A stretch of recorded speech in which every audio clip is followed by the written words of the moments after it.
Hello, everyone, and welcome back to Free Kick, the Fantasy W podcast. We're back with yet another team overview and the last of our AFLW teams that played in Season 6, the Western Bulldogs. I'm your host, Jono, and joining me today are my co-hosts, Mel and Will. Hey, everyone. How's it going? Oh, guys, it's been a long journey to this point, but, we're finally getting through our 14th team. Yeah, it's been a fantastic journey, but very happy to have got through everything now. Yep, 18 clubs in 18 days was ambitious, but on the other side, I feel like we're just starting our world of pain as we go into the expansion clubs where we don't know a whole lot. There are certainly a lot of unknowns there, but before we get on to them a little bit later, I am very excited to kick off with the Bulldogs because, geez, they are a very relevant team. Again, they've got a lot of good superstars, and I don't want to just rush through this because there's a couple that I am looking at bringing into my side. So look, let's start off with an overview of the Bulldogs' time in the AFLW. Will, do you want to run us through them? Yeah, absolutely. And it's good to be talking about a team that we do still know a bit about. So the Bulldogs, one of the inaugural teams, started in the AFLW in 2017, started as one of the more successful clubs thanks to a number of superstar players that they managed to get in their early recruitment periods and managed to win themselves a premiership in 2018, defeating Brisbane. Since then, they've probably been a bit on the decline a bit, still been a strong side, but have probably suffered a bit from players leaving to other expansion clubs. They're coached by Nathan Burke and they're captained by Ellie Blackburn, who has been the captain since the 2019 Season 3. Yeah, I do think the exodus that has come out of that team, because that 2018 premiership was really just an incredible team. There was so much talent coming in there to knock off the Brisbane Lions. Look, I'm going to do something we don't usually do here, and I'm going to make a bit of an AFL men's comparison because I see a lot of similarities between the Hawthorn, triple premiership team of 2013 to 2015. It's got to be Hawthorn, Jono. Of course, it's Hawthorn, yeah. Look, I see a lot of similarities there where you had this great team, and then after 2015, or even just through that period, the Hawks started just bleeding superstar players to other clubs. You had Buddy Franklin go off north to Sydney. You had Hodge go up to Brisbane. Sam Mitchell head off to the West Coast Eagles. Jordan Lewis off to Melbourne. And it just brought the Hawks into a world of pain where we're trying to replace, we're trying to play a similar game style, which we know is successful. But, without that same caliber of player, you're trying to find people to replace it. And you can sort of see the same thing has happened to the Bulldogs. That side that won in 2018, listen to the quality. Listen to the quality of players that has headed off. I mean, you had their captain at the time, Katie Brennan and Mon Conti, head off to Richmond in that expansion year. You had Emma Carney, 6-time All-Australian, as well as Gemma Britton and Kim Rennie head off to North Melbourne. Libby Birch head off to Melbourne. And then in this last expansion period, you had Bonnie Toogood and Brooke Lachlan heading off to Essendon and Sydney, respectively, which is just a wealth of talent to lose. That's not even including Izzy Huntington, former pick number 1, who went via trade as well. It's a lot, I have to say. And of course some others as well, but these are just those names that everyone recognises because the they're headline absolute superstars and they're not playing for Bulldogs anymore. I think a lot of people actually also forget that the Bulldogs actually won that 2018 premiership without Katie Brennan playing on the day. She was actually out suspended. So that just speaks to the star quality that they had, that one of their biggest names, their captain, wasn't playing in a grand final and they still managed to get over the line. Yeah, absolutely.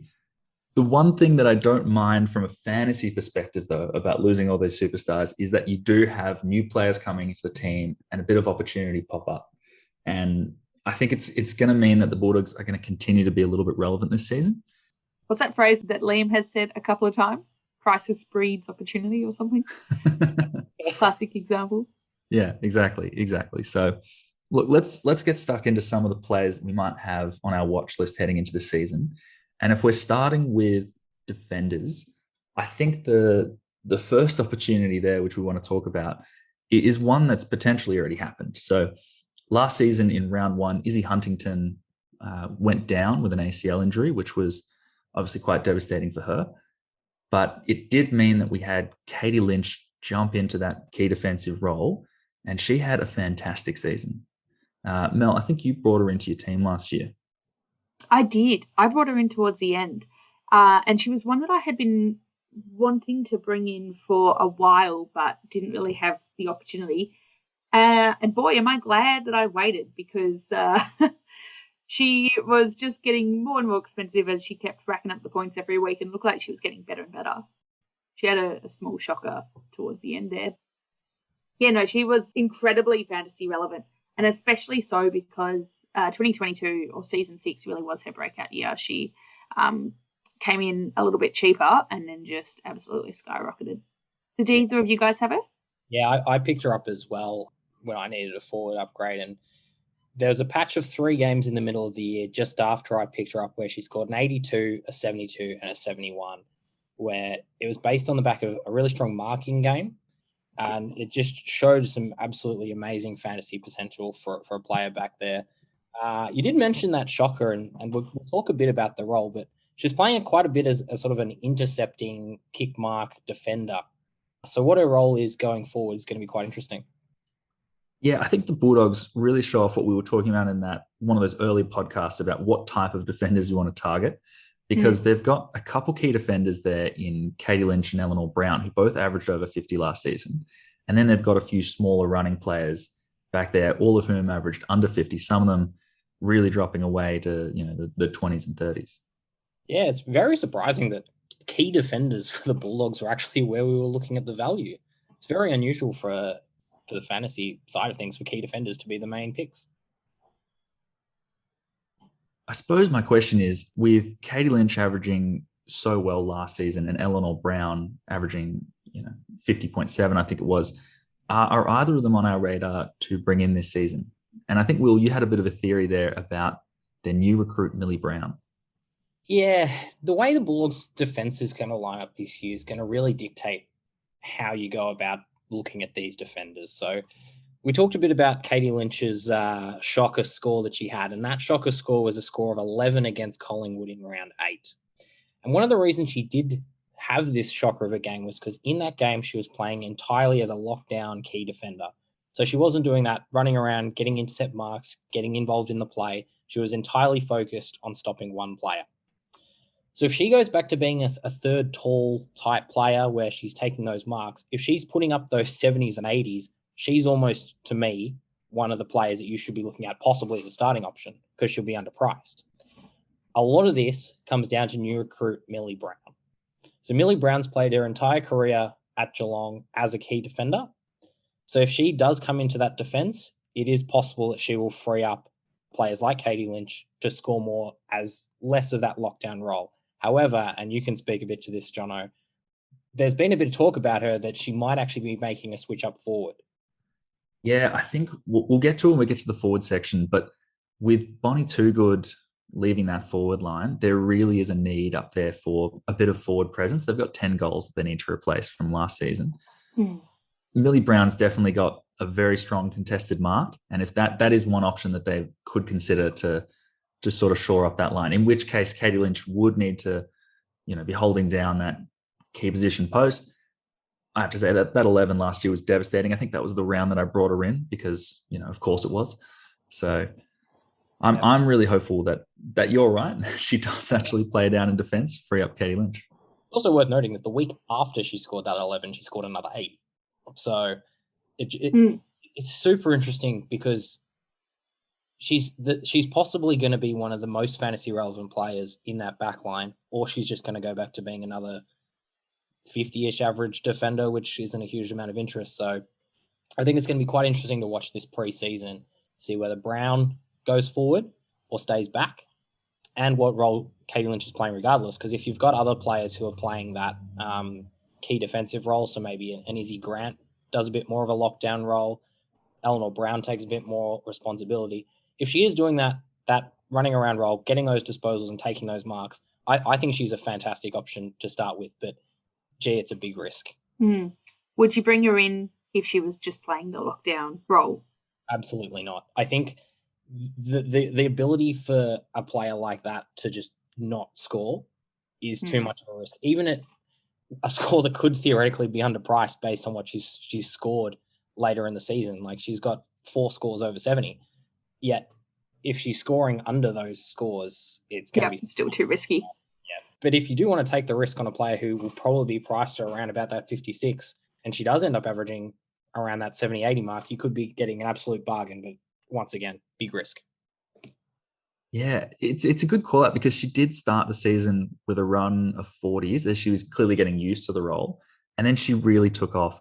Those 70s and 80s, those are priceless. You can't get those from a lot of defenders, particularly defenders that stay as defenders. Yeah. Like that's something where a lot of if we look at across all the different teams, a lot of the high scoring defenders in fantasy last year are going to be listed as midfielders this year. And it's actually going to be, I suppose, finding defenders that play that defensive role that are going to score high. I don't know if there's a higher scoring backline than those few Bulldogs there, to be honest. Yeah, with the exception of Ruby Slasher, you're going to find very few key defenders who are going to be able to put up scores like Katie Lynch is, but entirely role dependent. I think the only other player back there that I would consider for my team is probably Naomi Ferries, who averaged about 50 last year. Very consistent performer.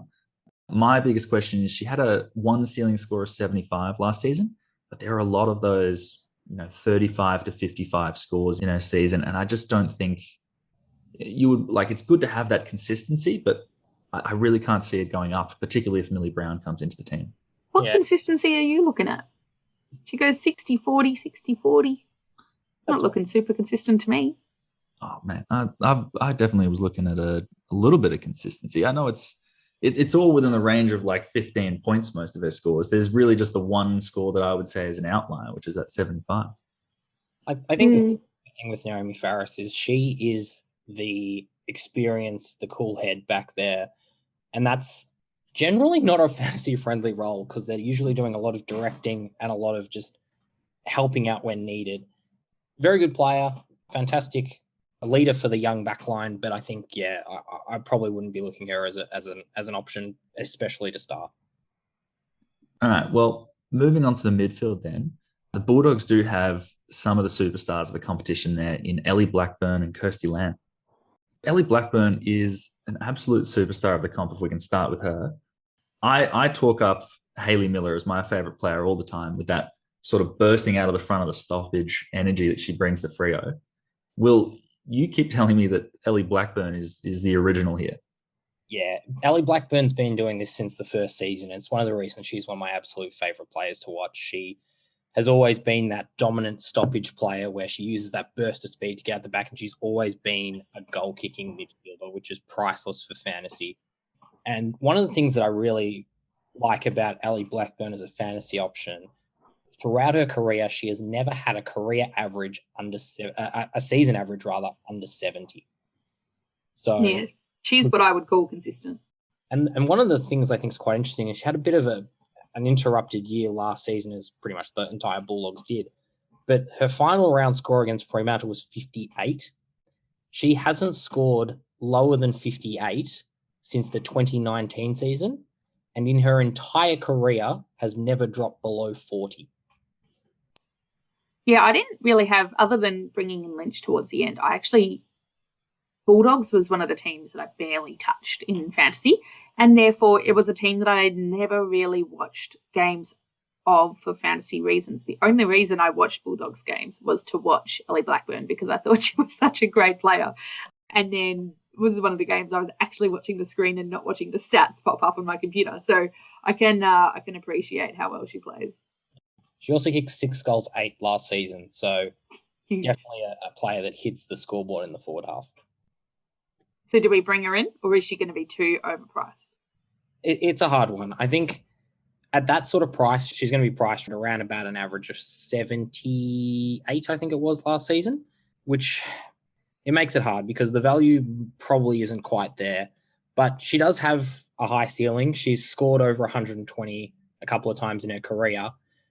But I think the thing with Blackburn is more consistency rather than high scoring. So to me, she's one of those players that if you start with her, great, you're getting a player that every week you're going to be pretty happy scoring between a 70 and a 90.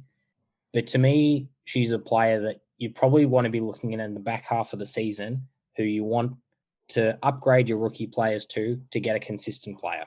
Her consistency is just so great. It makes me think of like a bit of a baby Bowers, like got a very consistent but high range up there, but also has those peaks that she can get, although not as high and not as often. But yeah, she's one I'd love to have, but I'm just not sure how I'm going to find the money to fit it all in.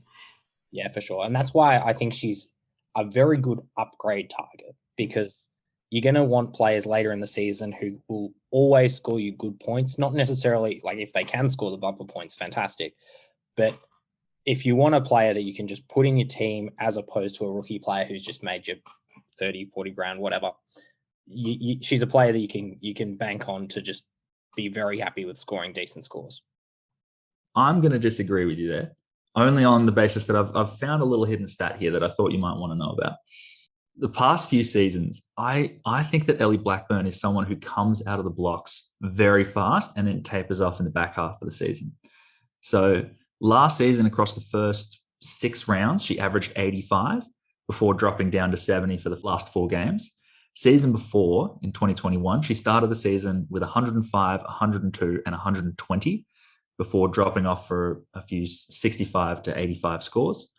And then again, in the previous season, I think it was one of her lowest scoring seasons throughout her career, but she still started the season about 5 points higher than she ended that season in 2020. So I'm wondering if it's worth, if you're going to start her, or if you're going to bring her into your team at some point of the season, take that fast start. Yeah, that's an interesting gamble to take, actually, because I've just looked at that, and those 300s at the start of the year, and then last season, 93 and 100. It's an interesting play, actually, and I think she will be somewhat underpriced if that's how she's going to start. She did average 88 in the 2021 season, so season 5.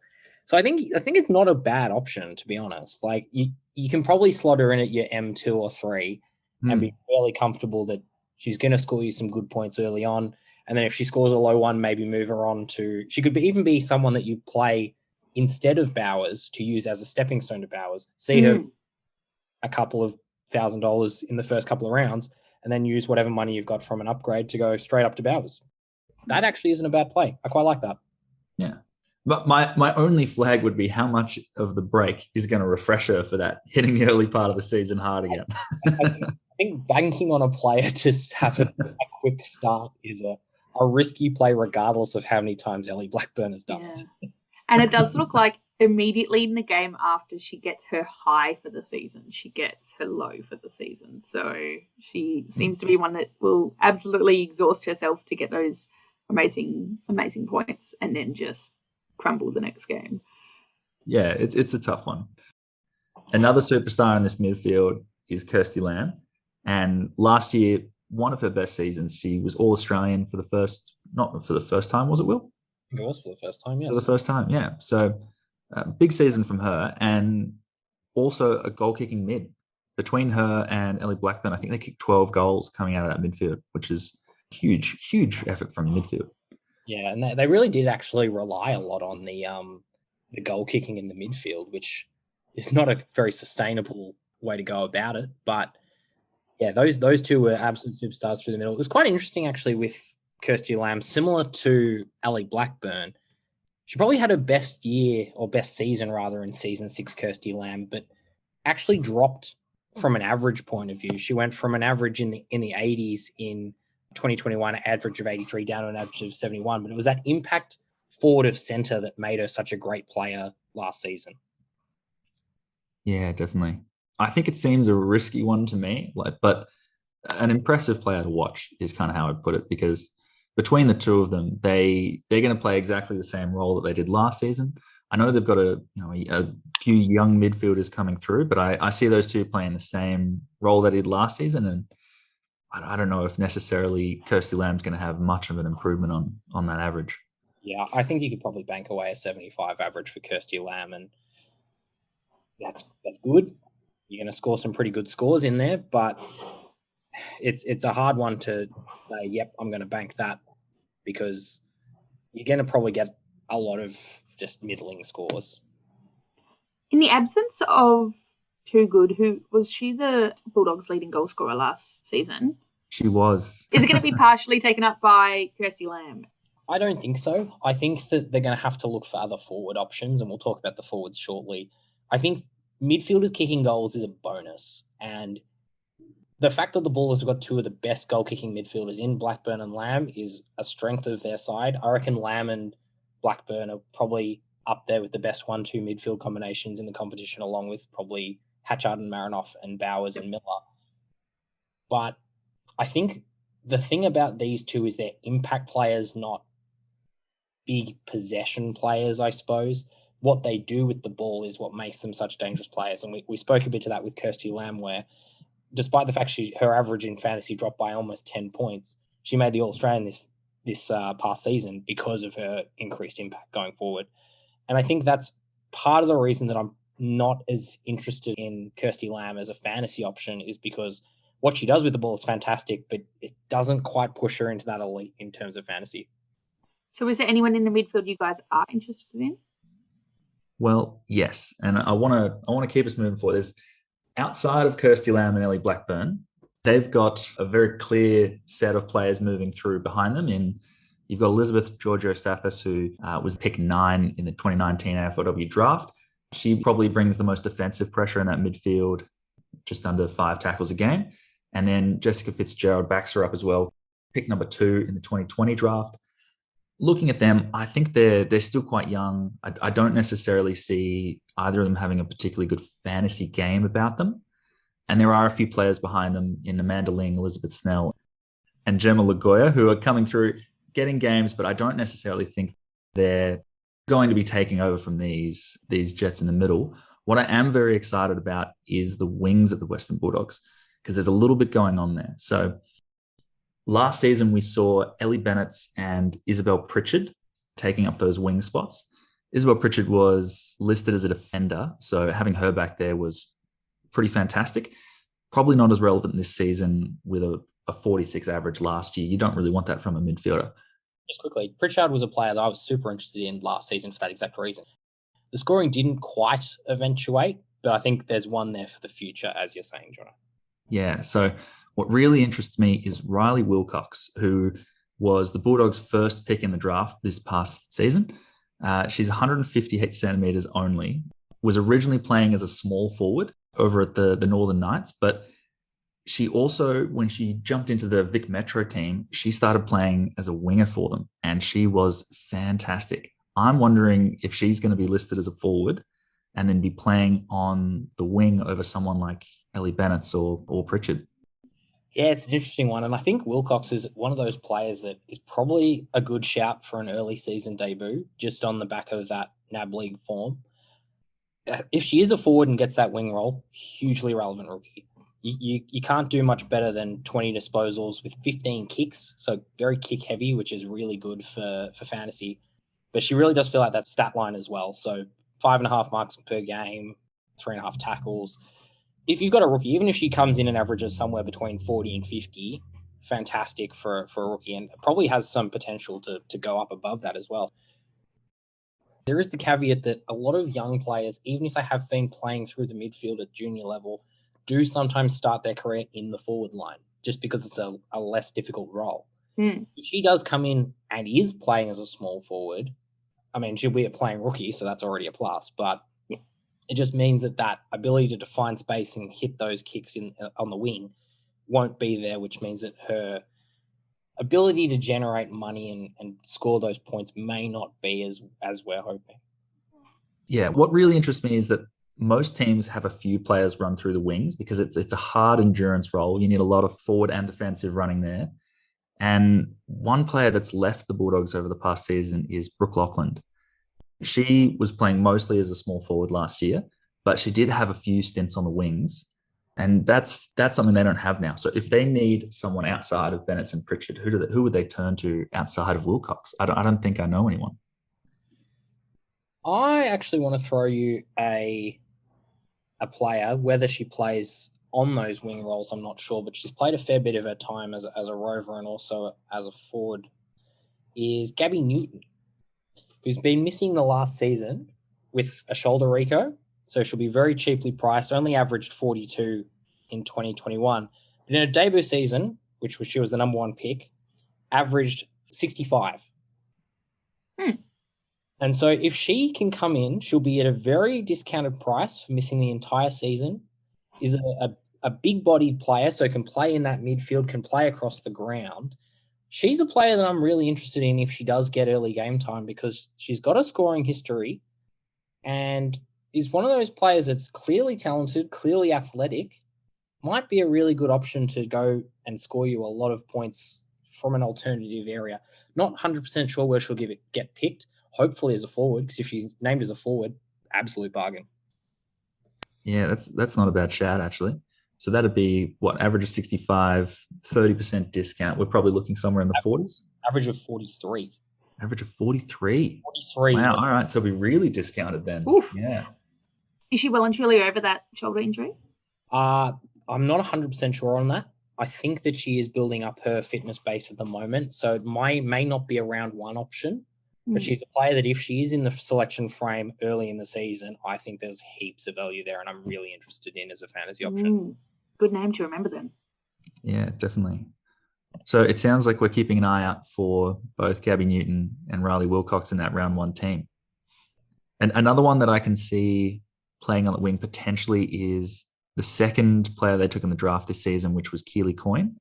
She was picked 29 overall, but she played on the opposite wing to Rylie Wilcox for Vic Metro. So she's definitely got the skills to play inside, but also up forward, which is that was actually part of when Mick Sandry, the head of the list management of the Bulldogs, when he was talking through all the different players that they'd recruited, he definitely mentioned that she was a good option up forward. So I would be a little bit more hesitant there. I think the half-forward wing mix for the Bulldogs is going to be a really interesting one. We've said it in every single episode, but it's one to watch pre-season because there could be some real value there. We've been waiting for this the whole episode. Why don't we just jump straight into the forward line? Because as we know, there's a huge departure from the team in Bonnie Toogood there. Kicked 10 goals last season, made the All-Australian squad. So coming off a fantastic season herself, that's going to be a hard one to replace. So how do we think that they structure themselves up forward? Well, the obvious one for me is they're going to need a tall target. And that's where there's been some talk of Millie Brown going up forward. An interesting decision there, given her career has entirely been down back, but I can completely see why that's an option.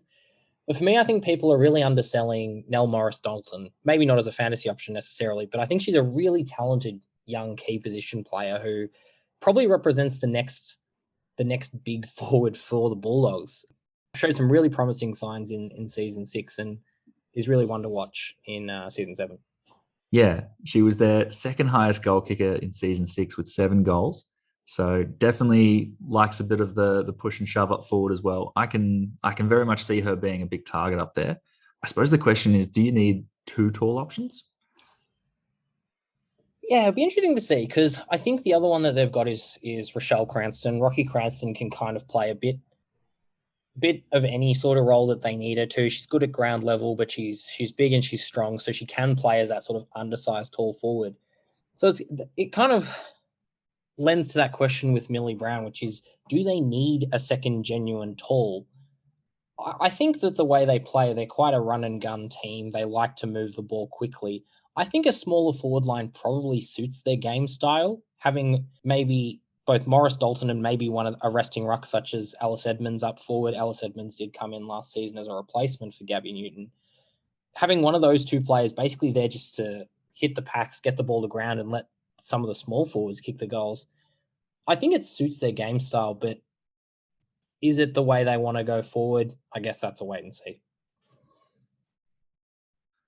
Yeah, they do really well in spreading out the goal kickers. So I don't think they're necessarily going to struggle to stay on the scoreboard and following the departure of Toogood.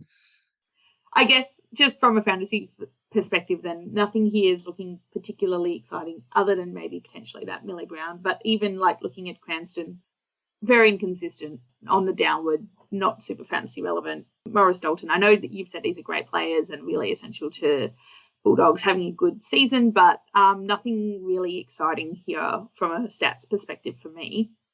Yeah, I completely agree with you there, Mel. As we've said, the interest with the Bulldogs is from the forward perspective is probably from some of those players we mentioned in our midfield chat, which is the Newtons, the Wilcoxes, the players who are going to be undervalued or rookie price that can probably make you the money, because they've got quite a spread in the forward line where you're probably not going to have a big scorer. They're probably just going to share it around a bit and all average somewhere in the 30 to 50 range, which isn't terribly interesting from a fantasy side of things.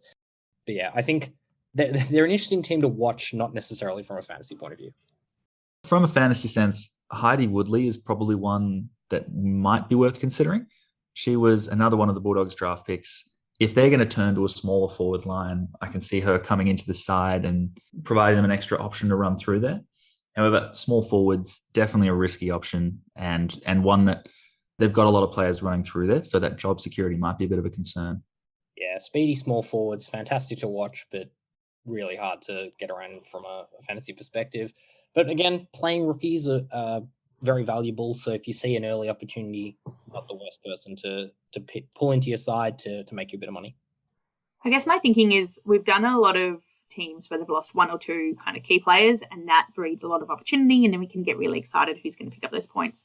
But just because of how much talent Bulldogs have lost, and there's so, yes, we love a playing rookie, but there's so much uncertainty around who those are going to be, and all of these new players coming in. It just feels like everything's a bit of a watch for this kind of team as a whole. Yeah, and I think the other thing about it is the players that have left recently probably aren't in hugely fantasy relevant roles. Because Bonnie Toogood, she was a fantastic fantasy player last year, but that key forward role normally isn't one that you're generally looking at from a fantasy side of things. She was more a bit of an outlier in that sense. And same with Brooke Lachlan, very good player, plays that mid-half forward role. So that's kind of where we're looking at, where there might be the value. But otherwise, there's not a whole lot of movement that's fantasy interesting. Yeah, and I've got to say, this whole team just kind of a bit there. They kind of finished, middling of the ladder. It means they're not really super exciting on the defence side or the forward side. They're just kind of hanging out, playing some games. All right, well, I want to shut that conversation down right now because I've got one thing that I want to end on, which I think is potentially one of the most fantasy relevant people. And most importantly, Liam's not here to shut it down. We have a set and forget ruck option. Get stuff, Liam. Get out of here. Oh, none of this dual rookie ruck madness from Liam. I'm sick of having this bloody conversation. Yeah, these bloody conversations. Every time he's like, just go a rookie ruck. No, this is the option. And I'm thrilled that we're talking about it. So Celine Moody. Celine Moody is Bulldogs ruck. Clearly their best ruck option. Last season, Nathan Burke was opting to go with that dual ruck setup with Alice Edmonds. But there are a lot of good things lining up here. So you could see last season that she was improving wildly, particularly in the back half of the season. She averaged something like 66 across her last 5 games, as opposed to, I think it was in the low 40s in the first half of the season.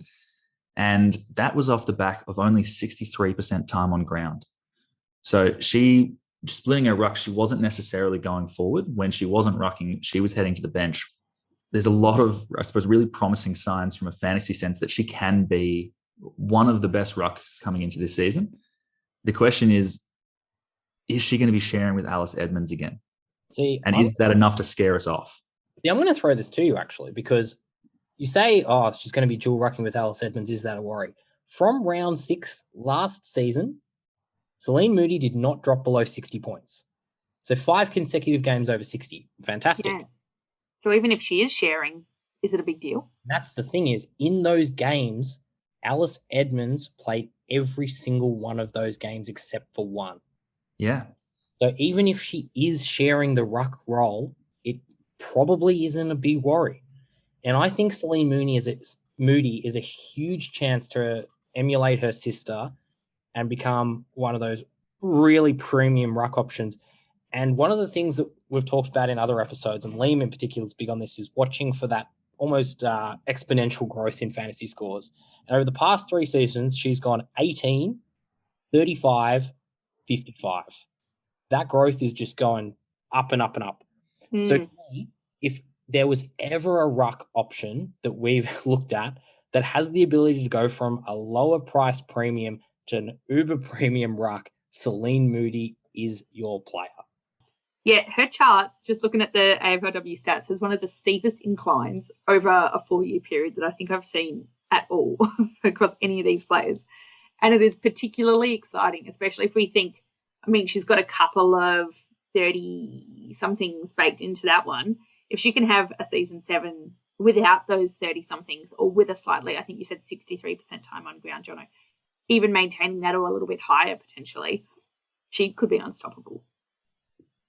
I'm really hoping that with a bit of a shortage of tall forwards, that at the very least she just stays on ground and has a little bit of a go up forward, because there's a lot of promise there.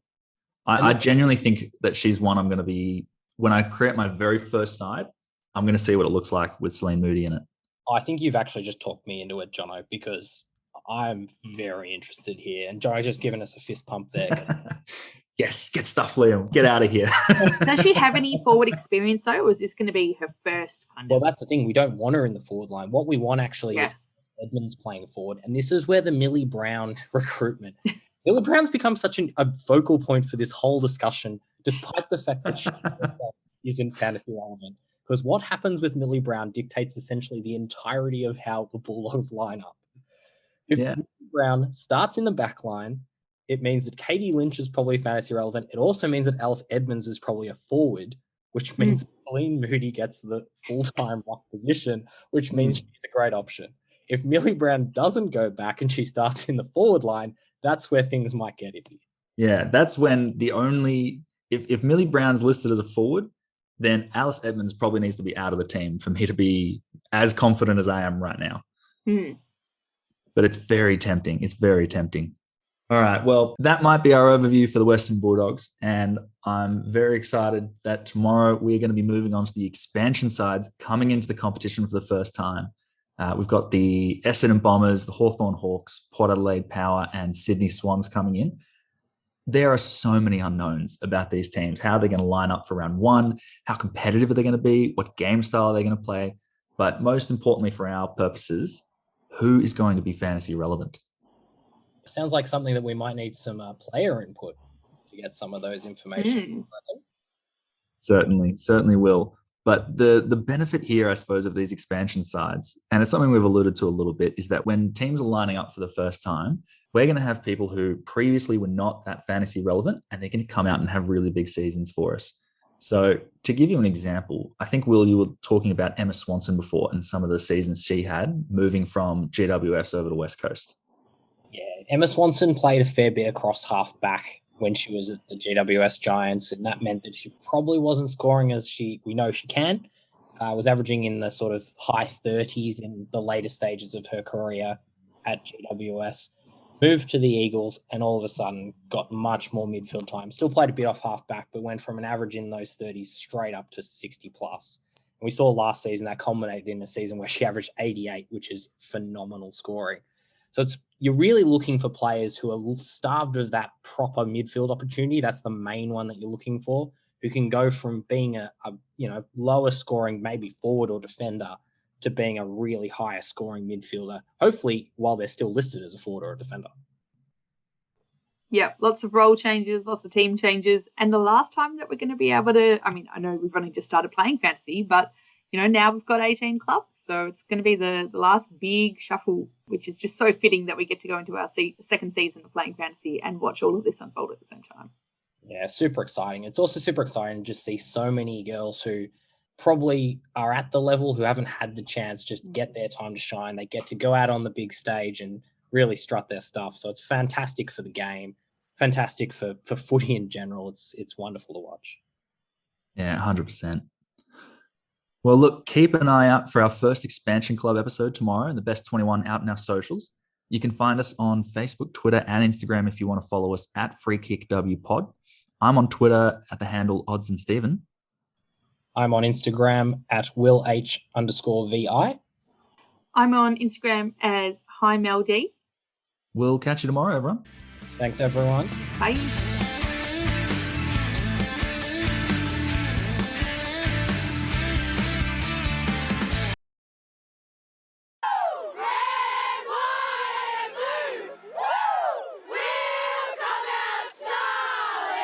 Bulldogs through and through, what do we sing? Bulldogs fight!